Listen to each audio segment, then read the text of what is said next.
Can I say I'm very convinced that Jake Barber is a former top Tier 1 military personnel. He's served at the highest levels of the US military, the US Air Force. His service is corroborated by 3 people on the program and 2 of his colleagues who've worked with him on what he euphemistically refers to as the range where these objects were recovered, backing his story. And they are also former Tier 1 operatives, the very highest elite of the US military. We've been able to confirm Mr. Barber's service with him.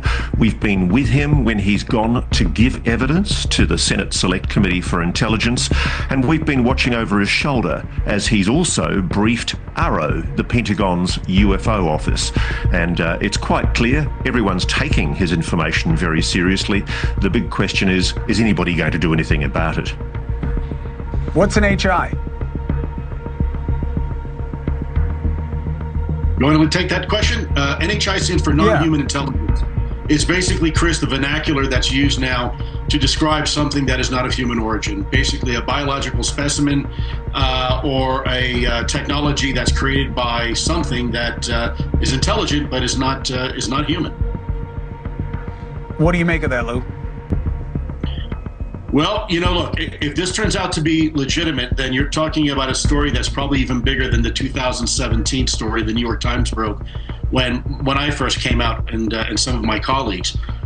This is a Tier 1 operator. So think of the best, people who've been psychologically evaluated on a regular continuing basis. They have top secret security clearances. They take drug tests, polygraph examinations, and they are really America's best of the best. They're our finest operators in special operations. So whenever anything bad goes down, these are the folks that you call to go and fix it. And so when you have someone of his caliber coming out to have this conversation with the American people, that says a lot. People better be paying attention. If it turns out what he's saying is legitimate, this is going to be perhaps one of the biggest stories, frankly, over the last 50 years, perhaps.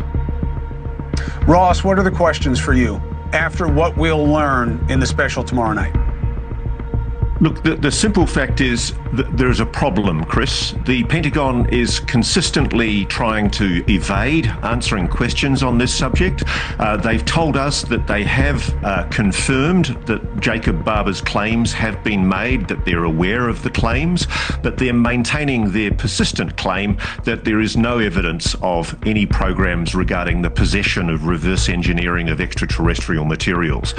And I can tell you, Mr. Barber has overwhelming evidence. That evidence was provided originally to Dr. Sean Kirkpatrick by a member of his team, including imagery, and for some reason that imagery and other data disappeared when the new ARRO director, the new Pentagon UFO boss, tried to investigate this material. He couldn't find it anywhere in the Pentagon's UFO office. It would appear someone had lost it. And I think what's going on here is the ARRO, the Pentagon's UFO office, is being used as a foil. It's basically being used by the Defense Department to try to fob off any further public transparency. And frankly, I think we're now on a slippery slope because Mr. Barber, as a whistleblower, is just the beginning. There are many more in the sidelines. Lou, weren't you one of the guys that used to make that stuff disappear so the rest of us couldn't find out about it? I mean, yeah, Chris, I was at a time one of those guys.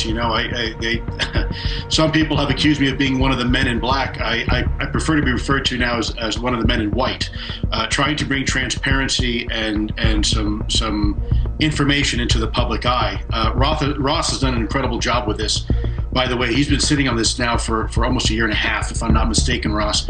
And I know individuals that I personally am aware of, that I'm friends with, that are also former special operations operatives that were helping in the security of this individual because, like many of us, he feared for his life because of the information that he had is so explosive.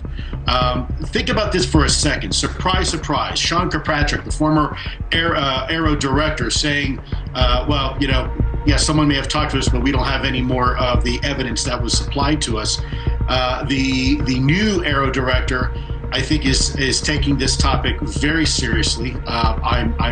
Frankly, I'm very optimistic that maybe we'll get somewhere with this new director. But the last director had showed himself over and over again, frankly, in my opinion, to not be very truthful to the American people and to Congress. And so now we have this whistleblower coming out, and you're going to see, I guess, in video of him actually going and reporting this information to key figures in our government.